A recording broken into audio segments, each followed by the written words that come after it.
MI আজকে জিতবে, যেটি আজকে হারবে।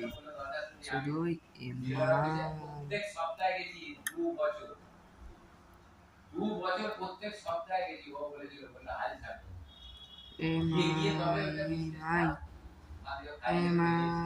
এমআই এই লাল নাম্বারটা বেরিয়েছে বলেই সবাই জানতে পেরে গেছে। চারিপাশে যেমন বলছে যে আমি যদি না পারি, কিন্তু আমি কি করে জানবো এটা হয়ে আছে? আমি তো জানি আমাদের জায়গা, আমাদের নামে করতে হবে জায়গা, এবার আমাদের নামে নেই। আজ তো কথা এটা আবার চালাকি দিতে আছে, চালাকি চলছে ও বলেছে নাকি ওদের তো ও তো পর্যায়ে ও তো ওর বাবার শিপকে আবার হারিয়ে দিল সিএসকে।